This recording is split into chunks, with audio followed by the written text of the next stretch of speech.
À l'issue de la cérémonie officielle de lancement au titre de la région d'Ottawa de l'initiative Garkon Kassa IGK, le coordinateur régional du mouvement M62 Tawa, El Haj Nasser Ibrahim, a animé un point de presse afin d'apporter des précisions sur les objectifs et les ambitions de cette initiative citoyenne. Face aux professionnels des médias, il est revenu sur la vision de l'initiative Garkon Kassa, présentée comme un cadre de mobilisation citoyenne visant à renforcer l'engagement des populations et de l'accompagnement des autorités dans le contexte de la refondation.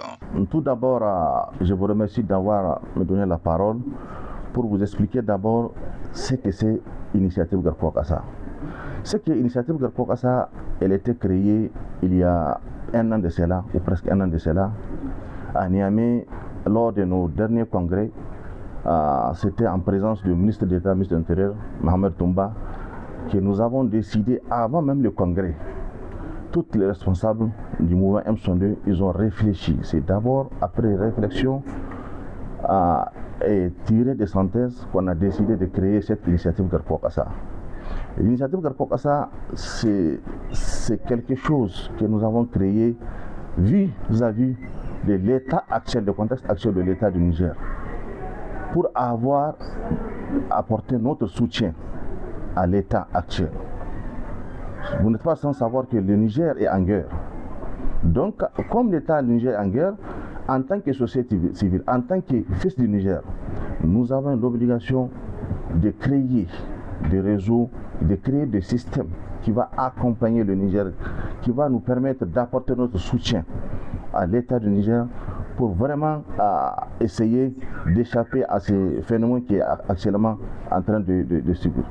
Comme on l'a dit, elle est créée essentiellement pour la défense. On parle de ce qui est sécurité.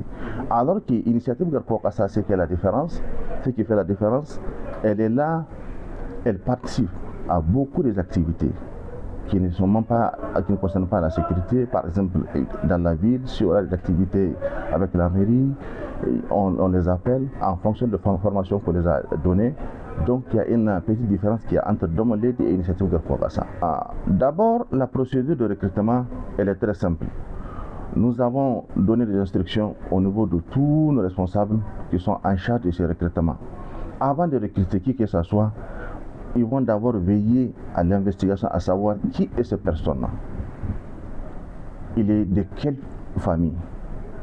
Est-ce qu'il a une fois avoir un problème? Est-ce qu'il a un casier judiciaire sain? Donc, c'est à travers toutes ces procédures que nous allons procéder à recrutement. Ce n'est pas comme ça que nous allons recruter des gens. Non. Nous avons un système qui est là, qui est mis en place. Nous avons tout instruit nos instructeurs pour recruter les gens. Avant de recruter, il faut savoir la personne là, elle est qui d'abord. Par rapport à ce que la prise en charge, c'est nous-mêmes. Ce n'est pas l'État qui va prendre ça en charge, c'est nous-mêmes en tant que société civile, M62, nous allons décider d'essayer de contribuer entre nous et de prendre ça en charge. Profitant de cette rencontre avec la presse, El Haj Nasser Ibrahim a lancé un appel à une adhésion responsable des citoyens, des organisations de la société civile et des différentes forces vives de la région afin de faire de cette initiative un véritable levier de mobilisation communautaire. Donc l'appel que nous avons à l'endroit de tous les jeunes qui seront recrutés, c'est de veiller, ils devront veiller à regarder le même exemple de gens qui ont été recrutés bien avant, il y a un an de cela. Ils sont à peu près 2500 qui ont été recrutés, ça fait un an de cela. Ils sont déjà en activité à Niamey. Depuis lors de leur recrutement, à aujourd'hui, il n'y a aucun problème. Donc vraiment, nous demandons à ces jeunes qui seront recrutés, vraiment, qui n'ont qu'à prendre vraiment l'exemple de ces jeunes qui ont été déjà recrutés à Niamey pour qu'ils n'aient pas de problème. Ce point de presse a également permis aux journalistes d'obtenir des éclaircissements sur les modalités de déploiement de Garkon Kassa dans la région de Tawa et sur les attentes du mouvement M62 Tawa quant à l'implication des populations dans cette dynamique citoyenne.